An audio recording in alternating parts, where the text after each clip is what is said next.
You think you're doing everything right all day, every day, battling this condition with every fiber of your being, only to wake up feeling defeated, frustrated, and wondering why your numbers are still stubbornly high. It's a silent, relentless battle fought in the dark, stealing your peace, your energy, and frankly, your hope.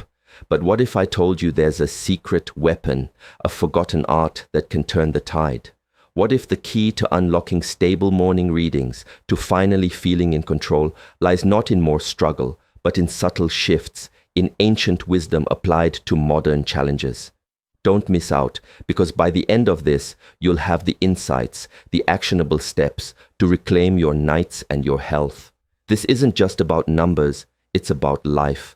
Nighttime numbers. We often talk about what happens during the day, what we eat, how we move, the medications we take, and those are critically important, no doubt.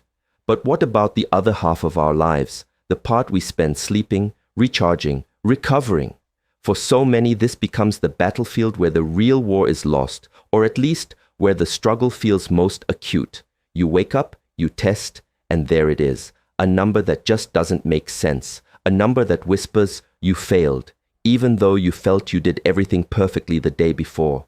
This isn't just a number, it's a thief of peace, a destroyer of motivation. It erodes your confidence, makes you question every single choice you've made, and frankly, it's exhausting.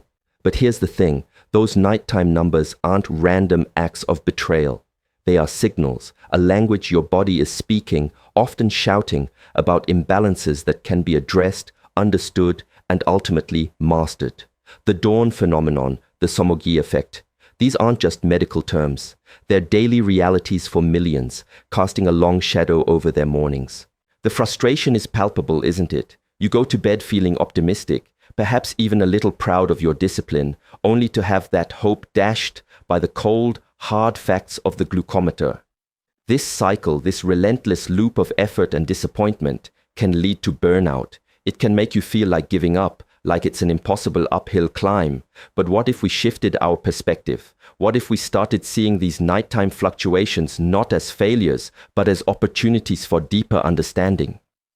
What if we approached them with the precision and intentionality of an ancient artisan perfecting their craft? Because that's what this is, a craft, a skill to be honed, not just a condition to be managed. We need to look beyond the immediate number and understand the tapestry of interconnected events that lead to it. It's about recognizing the subtle rhythms of the body, the interplay of hormones, food, stress, and even sleep quality. The conventional advice, while valuable, often stops short of truly empowering us to decode these nocturnal mysteries. We're told to watch our carbs, to exercise, to take our meds, all true, all necessary. But there's a deeper layer, a more profound understanding that comes from truly tuning in, from observing with a mindful awareness that goes beyond just checking boxes.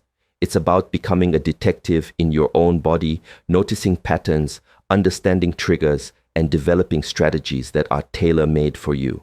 Because while the principles are universal, the application, the nuance, is deeply personal. Your body is not a textbook. It's a living, breathing, complex system with its own unique responses and needs. And by becoming intimately familiar with these, you gain an advantage, a clarity that transforms frustration into focused action. Consider the role of stress, for example. We often think of stress as a daytime phenomenon, something that happens when we're overwhelmed at work or dealing with difficult situations. But stress doesn't just vanish when you close your eyes. It lingers in the body, subtly influencing hormone levels like cortisol, which can directly impact blood sugar even while you sleep. And the irony is, the stress of worrying about your blood sugar can itself elevate your blood sugar. It's a vicious cycle that requires a conscious, intentional breaking. This isn't about eliminating stress entirely. That's an impossible goal in modern life. It's about cultivating resilience, about developing practices that help your body and mind unwind to signal safety rather than alarm, even when external pressures persist. Mindful eating. We often hear, watch what you eat, but what does that truly mean?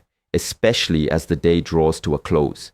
It's not just about counting carbs or avoiding certain foods, though those are vital pieces of the puzzle. It's about a deeper awareness, a conscious connection to what you're fueling your body with, and more importantly, when. Consider the last meal of your day. Is it a rushed affair, a quick bite before collapsing into bed? Or is it a deliberate act of nourishment, an opportunity to provide your body with the stability it needs to navigate the long hours of the night, the timing of your last meal, its composition, and even the way you consume it? These are all critical variables in the equation of nighttime blood sugar stability. It's about understanding the subtle energetic shifts that occur as the sun sets and aligning your intake with these natural rhythms. Think about the impact of a heavy carbohydrate-rich meal right before bed. Your body, already preparing for rest and reduced activity, is suddenly tasked with a massive digestive load. This can lead to a significant surge in blood glucose, followed by an equally significant insulin response, setting the stage for potential dips and spikes throughout the night. It's like asking a gentle river to suddenly become a raging torrent. The system gets overwhelmed. Instead, imagine a meal that is balanced, mindful, and easy for your body to process. Protein, healthy fats, and fiber-rich vegetables, these are your allies. They provide sustained energy, promote satiety, and help to temper the blood glucose response, creating a smoother, more predictable journey through the night. It's about making choices that support, rather than challenge, your body's natural desire for equilibrium. Beyond the macronutrients, consider the quality of your food. Processed foods, artificial sweeteners, and excessive additives can be inflammatory, disrupting your body's delicate balance and making it harder to regulate blood sugar, even during sleep. True nourishment comes from whole, unadulterated ingredients, food that is as close to its natural state as possible. This isn't just a diet, it's a philosophy, a way of approaching food with respect and reverence for its power to heal or to harm. And it's particularly important in the evening when your body is entering its restorative phase. Giving it clean, high-quality fuel at this time is an act of self-care, a profound investment in your well-being. It's about setting the stage for a night of stable blood sugar, rather than a night of metabolic upheaval. Mindful eating also extends to how you eat. Are you rushed, distracted, barely tasting your food? Or are you present, savoring each bite, chewing thoroughly, and allowing your body to signal fullness? When you eat mindfully, you're not just feeding your physical hunger, you're engaging all your senses, fostering a deeper connection to your body's needs. This can prevent overeating, reduce stress around meals, and ultimately improve digestion and nutrient absorption. It's about listening to your body's wisdom rather than imposing external rules. And in the evening, this practice becomes even more potent, helping you wind down, preparing your body for a restful night, free from the disruptions of a chaotic digestive system. This isn't just about what's on your plate, it's about the entire experience. Evening movement. When we think of exercise, our minds often jump to intense workouts, morning runs, or gym sessions. And while those are incredibly beneficial, there's a profound, often overlooked power in gentle evening movement, especially when it comes to regulating nighttime blood sugar. This isn't about breaking a sweat or pushing your limits. It's about subtle shifts, intentional motions that signal to your body a transition from the day's activity to the night's rest. Think of it as a moving meditation, a way to gently burn off any excess glucose circulating in your system from your evening meal without overstimulating your nervous system. It's about finding that sweet spot, that perfect balance that prepares your body for stable, peaceful sleep rather than disrupting it. Consider a slow, deliberate walk after your evening meal, just 15-20 minutes, perhaps around your neighborhood, or even just pacing in your living room. This isn't just good for digestion, it's incredibly effective at helping your muscles gently absorb glucose from your bloodstream. It's a natural, physiological way to lower your blood sugar without relying solely on medication. This isn't about calorie burning, it's about metabolic harmony, the rhythmic motion, the fresh air if you're outside, the simple act of putting one foot in front of the other. It all contributes to a sense of calm, a winding down that primes your body for rest. It's a powerful yet gentle intervention that can make a significant difference in those stubborn morning readings. It's about leveraging your body's natural capacity for self-regulation. Beyond walking, think about gentle stretching or some restorative yoga poses. These activities focus on flexibility, breath, and relaxation rather than strenuous exertion. They help to release tension that may have accumulated during the day, promoting a sense of ease and fluidity in your body. This physical release can also have a profound impact on your mental state, calming a busy mind and reducing stress hormones that can interfere with blood sugar control. Imagine holding a gentle forward fold or a child's pose, focusing on your breath, feeling your muscles lengthen and relax. This isn't just about making your body more pliable, it's about creating an internal environment conducive to healing and stability. It's about actively transitioning your body from a state of doing to a state of being. Even simpler movements, like light housework, gardening, or playing with pets, can contribute positively. The key is to avoid prolonged periods of inactivity in the evening. Sitting on the couch for hours after dinner, while sometimes necessary for relaxation, doesn't give your muscles the opportunity to help regulate glucose. Interspersing short bursts of gentle activity throughout your evening can be incredibly beneficial. It's about breaking up sedentary periods, about keeping the energy flowing, not stagnant. This subtle, consistent movement sends a powerful signal to your body. We are active, but we are also preparing for rest. This balance is crucial for stable blood sugar and overall well-being. It's about honoring your body's need for both movement and stillness at the appropriate times. Sleep sanctuary. We often underestimate the profound connection between sleep quality and blood sugar control. It's not just about getting enough hours, it's about the depth, the restorative power of that sleep. When your sleep is disturbed, fragmented, or insufficient, your body perceives it as a form of stress. And what does stress do? It triggers the release of hormones like cortisol and adrenaline, which are designed to raise blood sugar in a fight or flight scenario. But in the context of chronic sleep deprivation, this becomes a relentless, subtle assault on your metabolic stability, making it incredibly difficult to achieve those elusive, stable morning numbers. Your bedroom, therefore, should be more than just a place to close your eyes.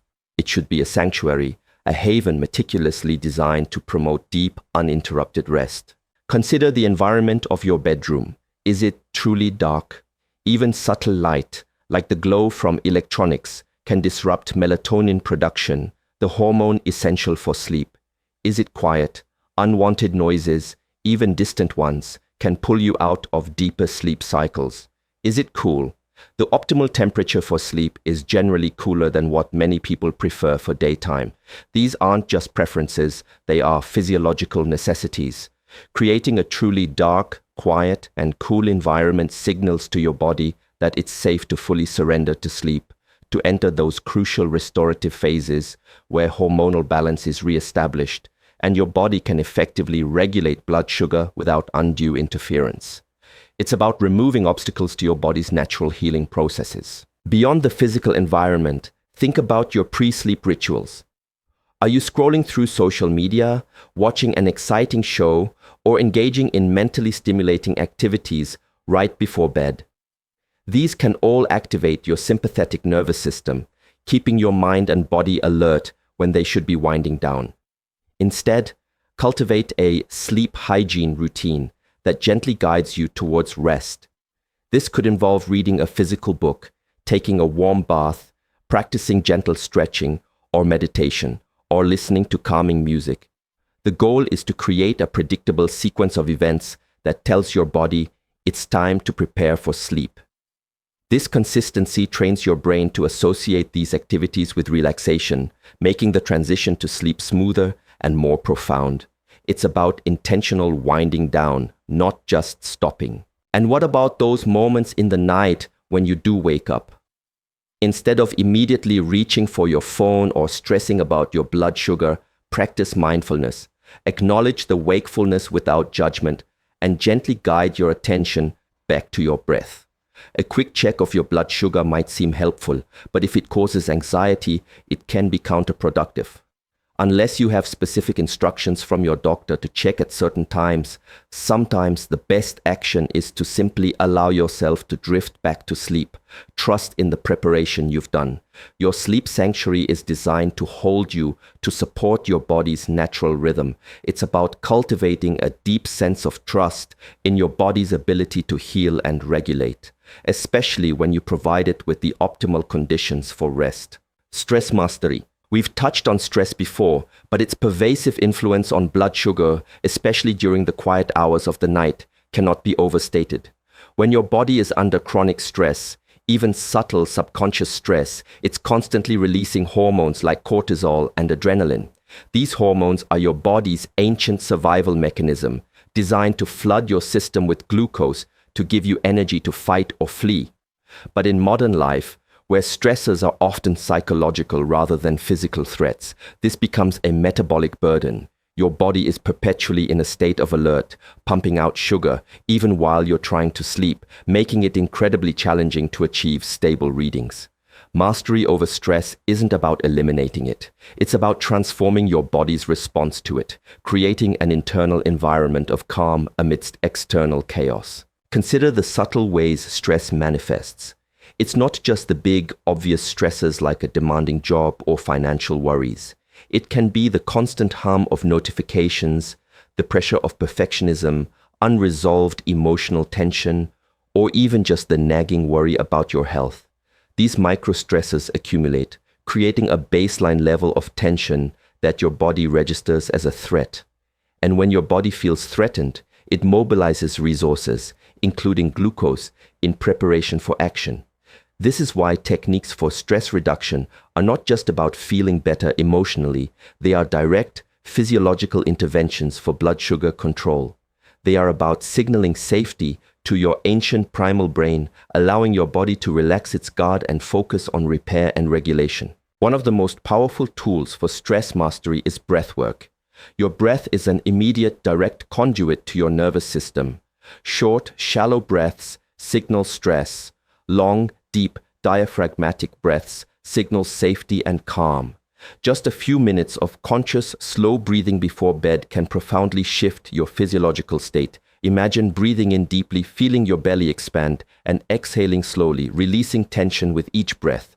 This simple practice activates your parasympathetic nervous system, the rest and digest system, counteracting the effects of chronic stress hormones. It's a free, accessible, and incredibly potent way to tell your body it's safe to relax now. This isn't just about feeling calmer, it's about altering your internal chemistry. Beyond breath, explore practices that bring you genuine joy and a sense of connection. This could be spending time in nature, engaging in a creative hobby, connecting with loved ones, or practicing gratitude. These activities are powerful antidotes to stress, reminding your body and mind of beauty, purpose, and belonging. They create a positive emotional resonance that helps to balance the inevitable challenges of life. It's about filling your cup, nourishing your spirit, so that when you approach the quiet hours of the night, your body isn't fighting a battle on two fronts, metabolic and emotional. Stress mastery is a lifelong journey, a daily commitment to tending to your inner landscape. And it has a direct, measurable impact on your nighttime blood sugar and overall health. Final insight: you've battled, you've questioned, you've felt the frustration and the hope, sometimes in the same breath. You've learned that nighttime blood sugar isn't just about what you do during the day, but how you cultivate the hours of darkness, how you eat, how you move, how you sleep, how you manage the invisible weight of stress. These aren't just isolated habits. They are interconnected threads in the rich tapestry of your well-being. The deepest truth, the most powerful insight is this: your body is not failing you, it is communicating with you. Every high reading, every moment of frustration is an invitation to listen more deeply, to observe more carefully, to respond with wisdom rather than reaction. This is not a battle to be won by brute force, but a dance to be mastered through subtle awareness, through intentional harmony with your own inner rhythms. Embrace this journey not as a burden, but as an awakening. The power to reclaim your nights, to find peace in your mornings, lies not in chasing fleeting solutions, but in cultivating a profound reverence for your body's innate capacity to heal and thrive when given the right conditions. This isn't just about living with a condition. It's about living a life of mastery, of profound self-awareness, where every dawn brings not frustration, but the quiet triumph of balance. YouTube comment: I've been battling those stubborn morning numbers for years, feeling so defeated. The idea of my bedroom being a sanctuary and understanding stress as a physical impact, mind blown. This isn't just about numbers, it's about healing my whole life. Thank you for this wisdom.